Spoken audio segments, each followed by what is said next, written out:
Ya ini video 4 di folder TD ya. Judulnya Yesus bikin ribet. Terpaksa di video 4 ini saya lebih perpanjang lagi untuk menerangkan dengan video yang kedua dan juga 3, tapi lebih ke yang kedua karena jadi obrolan panjang juga di WA itu yang 3 kosakata. 3 kosakata itu adalah untuk menunjukkan kepada keakurasian daripada agama yang mau diusungnya itu. Kita pinjam tadi Kristen ya. Jadi ini kan lembaga agama tersebut, lembaga agama tersebut adalah namanya Kristen ya. Terus di sininya kita pinjam siapa? Kemarin pinjam Katolik ya. Ya kita pinjam Ortodoks. Ya. Nah, di sini nanti yang ketiganya ini 1, 2 ini ya apa gitu loh, untuk mengerucut membuat akurasi daripada yang dibahas tentang agama yang ininya. Misalnya apa? Yunani atau Rusia atau apa aja, itu banyak ya. Nih kita ambil contoh sini ya, gitu. Indonesia juga bisa, apa aja gitu ya. Ya kita belum bahas substansi tentang keortodokan, belum. Ini baru melihat pagar-pagar, koridor-koridor yang terpaksa terkait dengan regulasi di negeri ini, terpaksa ya. Maka ini menjadi 3.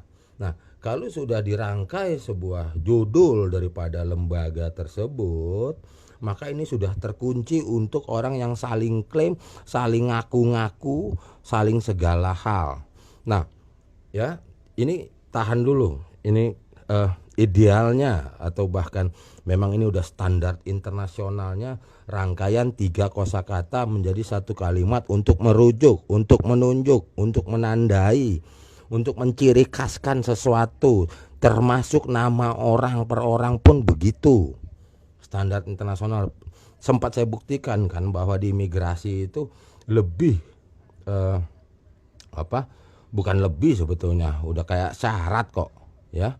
Syarat rangkaian 3 kosakata. Nah, terpaksa harus dikaitkan dengan yang di negeri ini.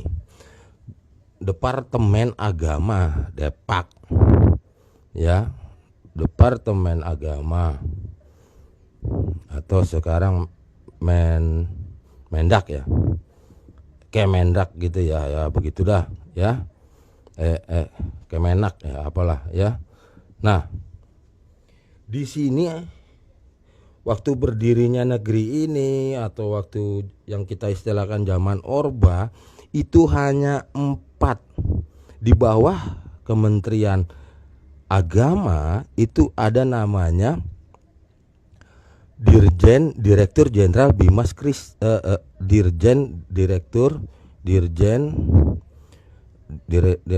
Bimas Bimbingan Masyarakat ya. Di sininya nanti jelas lah 1 ya, Islam. Di sini ada Katolik. Oh, saya geser dulu. Ya. Ya, di sini ada Katolik ya. Ini sebetulnya harusnya lengkap ini dengan Roma. Di sini ada Protestan. Ya, di sini ada nanti Hindu garis miring Buddha. Jadi cuman 4 direktur jenderal ya. Ya begitu. Nah, lalu dengan proses reformasi dan lain sebagainya, mulailah ini pisah, Hindu sendiri, Buddha lagi. Terus ada lagi bukan usulan lagi, seperti perjuangan, akhirnya Konghucu lagi ya. Gitu.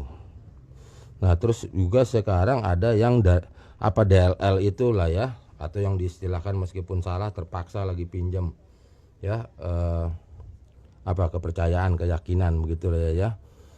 Ini juga masih diperjuangkan karena terlampau ngambang, terlampau umum, terlampau nggak jelas dah ya kepercayaan. Kenapa sih ini diributin? Kenapa ini penting? Karena ini kan semua anggaran negara, anggaran apa APBN. Ini kan ada anggarannya nanti semua. Maka dari itu dulu dibikin 4 aja. Gitu loh. Kan ini kan kedudukan, jabatan. Untuk apa sih ntar aliran anggaran daripada negara gitu loh. Ya. Ada yang untuk nyetak kitab sucinya masing-masing, untuk rumah ibadahnya masing-masing. Kan ngucur dana, maka itu kan ini ribet juga. Butuhin biaya, semua orang juga mau mempunyai dirjennya juga mau gitu loh. Di situ konteksnya permasalahannya, akhirnya ya dibatasi, diapain segala. Nah, sempat ada salah atau saya terlampau singkat ngucap video sebelumnya, maka ini udah selesai ya. Dirjen Bimas Islam sudah jelas. Nah, ini siapa saya dulu ya, yang si pengusung Yesus ini bikin ribet katanya di dalam judul ini. Ada 2 kelompok, satu terkunci langsung yaitu Katolik ya, tidak akan pernah ke bawahnya ya, memberikan kepada siapapun di luar pagar Katolik Roma, titik ya. Tidak akan pernah memberikan apapun, naungan, payung hukum ya, legalitas sendiri dan lain sebagainya. Selalu kop suratnya adalah Dirjen Bimas Katolik untuk sendiri, untuk paroki-parokinya, untuk segalanya, kegiatannya.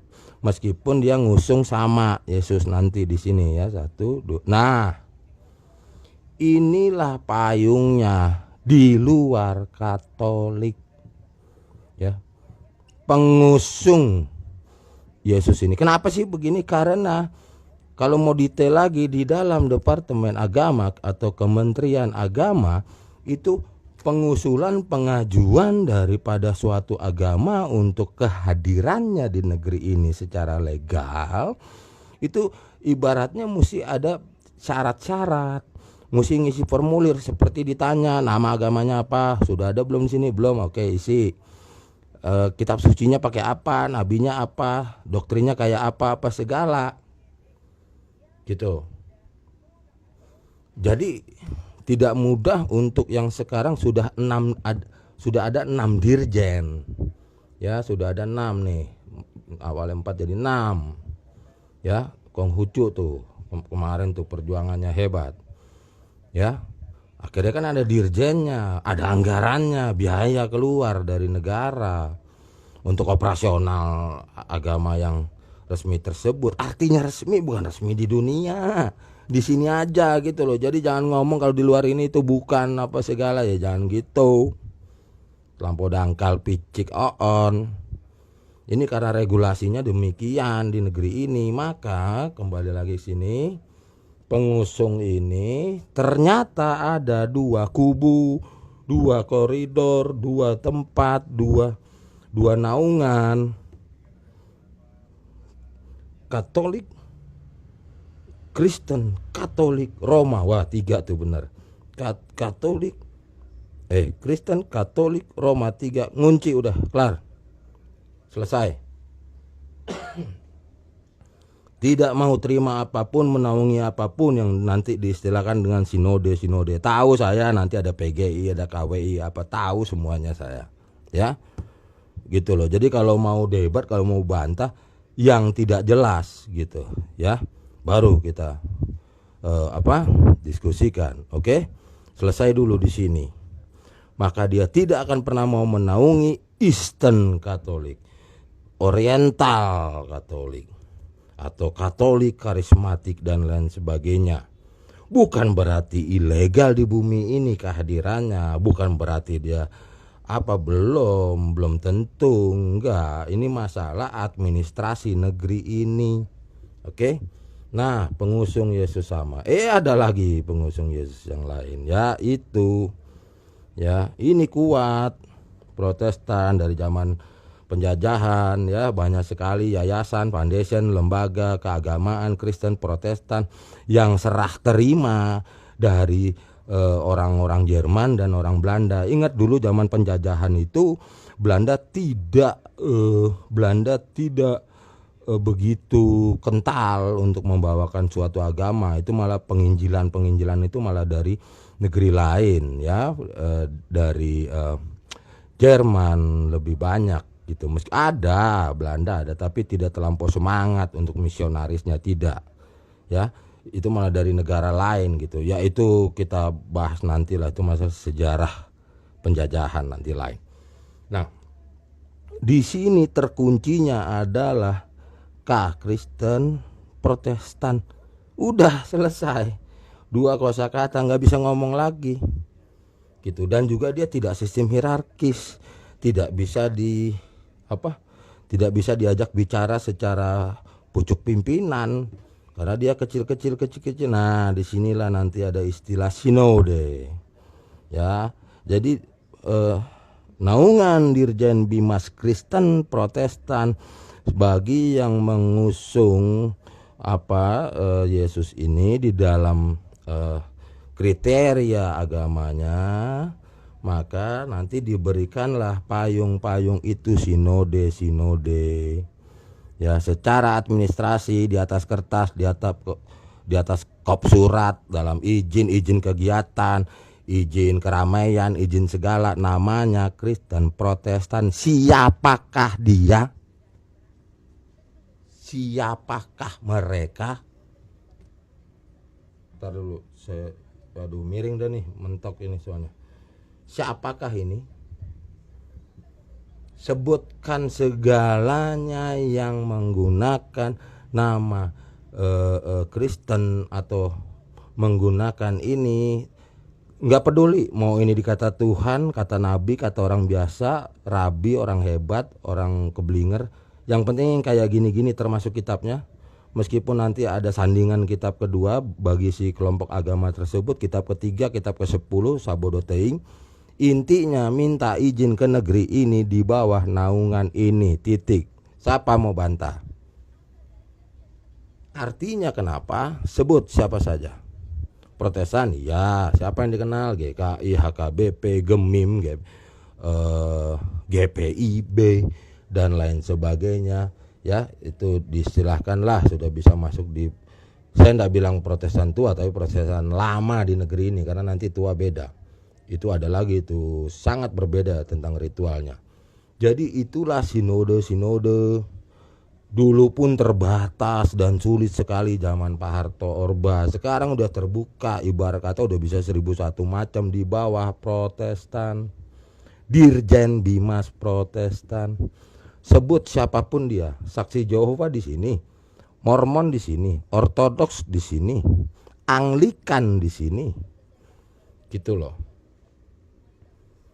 Jadi apa yang mau dibantah, apa yang mau disangkal, gitu.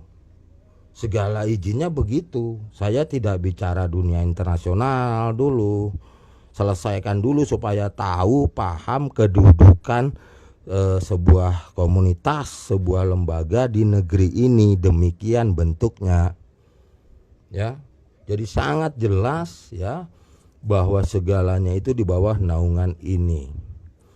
Kegiatannya, apanya, segala gitu ya. Seperti ada Anglikan jelas bukan Protestan, Mormon jelas bukan Kristen, Saksi Yehova jelas. Malah yang agak lucu, aneh, unik adalah Ortodoks, GOI, Gereja Ortodoks Indonesia, di bawah naungan administrasi di pemerintahan ini adalah di bawah naungan Bimas Kristen Protestan. Segala izin, segala kop surat, segala pengajuan, ada kegiatan, ada perkembangan, ada penambahan paroki dan lain sebagainya. Di sini administrasinya semua. Ada yang mau lagi bikin, saya juga Ortodok. Nah, kan ingat nanti kita bahas Ortodok itu kan membawa nama di mana dia lahir ya. Seperti Yunani, Lebanon, Armenia, terus apalagi Rusia dan lain sebagainya. Nah, pada saat yang tadi yang saya ucapkan barusan mau hadir ke negeri ini, maka dia kan juga perlu legal standing, ya, untuk kehadirannya di negeri ini. Ini sudah mengunci dirinya dalam tatanan taraf sinode, bukan di dalam tatanan dirjen Bimas, tidak, gitu loh. Ini dirjen ini ibaratnya kalau pejabatnya ini PNS ini bukan, gitu loh, LSM-nya ibaratnya, gitu loh, yang melaksanakan di lapangannya gitu, dengan bimbingan, ya kan, Bimas, Dirjen Bimas, gitu loh, ya, pelaksana di lapangan namanya dinamakan sinode itu. GOI sudah dapat, ya, ingat di bawah Protestan, Gereja Ortodoks Indonesia, kan lucu, kekristenan tua dapatnya malah di sini posisinya, Katolik berdiri sendiri. Ya gitulah sejarah, ya kan. Terus ada lagi nanti Ortodoks Rusia dan lain sebagainya, minta di sini susah. Kenapa? Karena formulir syarat-syarat pertanyaan apa itu, answer and question lah ya, bisa gitu ya, ya kan, sama, ya kan, kitabnya apa, nama agamanya apa, bahkan nanti akan disarankan lu gabung aja kemari, kata dia, kata pusat nih, kata induk, ya kan, kata kepalanya nih Depak nih, lu gabungnya kemari. Nggak mau, Koptik nggak mau, Syria nggak mau, Antioquia nggak mau, segalanya nggak mau dong, gue lain. Nah kan, ya memang betul lain. Ini kan kita lagi mau menyesuaikan diri terhadap negeri ini. Ini semua bisa berubah bila mana sudah dimulai perubahan tentang bimas-bimas itu, dirjen-dirjen itu. Kalau berubah, nasib berubah kemarin peristiwa dari Orba ke reformasi, yang tadi awalnya dirjen 4 bisa menjadi 5, lalu 6, lalu katanya ada 7 mewakili segalanya. Nah, bagi ada yang minta legal standingnya di negeri ini, entah itu Ortodoks apa dia, ataupun Eastern Katolik, ya, Katolik Timur, ya, entah itu Katolik karismatik apa segala, yang pasti ini udah nggak mau terima, ya. Dirjen Bimas Katolik Roma di Indonesia tidak mau terima menaungnya apapun. Pertanyaannya, apakah bisa masuk sini dirjen yang ke-7? Atau ada cara lain? Saya enggak mau sharing di sini. Ada cara lain, ya kan? Terlepas daripada kalau ada reformasi lagi di dalam kementerian Kementerian Agama, bisa saja ada reformasi besok. Ya toh, tahu-tahu ya segalanya bisa mendapat legal standing untuk kehadirannya di Indonesia. Itu, ya, kalaupun itu bisa bagus, nanti akhirnya kan tidak disetarakan oleh Mormon, oleh Saksi Yehova, oleh dan lain-lain, gitu loh. Ini banyak, ini semua ini di sini. Nah, bagi awam bahkan bagi para pengurus Mormon, Jehovah Witness, Christian Science, Advent, Salvation Army apa segala, merasa mereka Protestan. Tidak. Secara tercatatnya di negeri ini ya terpaksa, gitu loh. Anglikan dikata Protestan, dari mana rumusnya, gitu loh. Cuman ya keterpaksaan itu tadi yang saya sering bahas tentang negeri ini, gitu. Tetapi pada saat pengajaran teknis lapangan, pada saat how to do-nya sangat berbeda. Pertanyaannya nanti kalau udah keblinger mbalelo kemana kemari, melintir ke sana ke sini, nanti kan kacamata awam di luar sana menilai bahwa ini kelakuan Protestan. Kan begitu problemnya. Dan ini juga lucu, kekristenan tua di bumi Ortodoks di bawah naungan Protestan. Itu fakta. Siapa mau bantah nanti ketawa kalau membantah saya. Ayo, siapa yang tahu tolong bicara, gitu loh. Berikanlah opini yang jujur lah di tengah masyarakat supaya merubah. Ini harus intervensi, kita harus bongkar ini tata caranya, SOP-nya daripada Departemen Agama tersebut, gitu loh, supaya clear supaya kehadirannya di suatu tempat, di suatu negeri, jadi betul-betul keagamaan orang tersebut utuh gitu loh. Belum lagi kita bicara masalah keyakinan, kepercayaan yang diistilahkan keyakinan, padahal itu agama-agama juga gitu loh. Nanti kalau sempat saya bahas lagi itu tentang ateis adalah agama. Ateis adalah agama. Semua stupid orang ini. Seluruh dunia. Saya pernah bicarakan langsung sama orang bersangkutan di grup page Facebook itu. Sangat sedikit orang yang mengerti bahwa ateis itu adalah agama. Hanya segelintir orang, ratusan ngebully saya sampai saya diblok kan. Tapi sempat saya ada dialog dengan berapa? 2 orang cuman orang Greek. Waktu itu susah bener bahasa Inggrisnya kan, mesti terjemahin lah apalah gitu. Tapi kita saling coba memahami. Dan dia benarkan statement saya itu, ateis adalah agama. Ya, cut dulu video 4.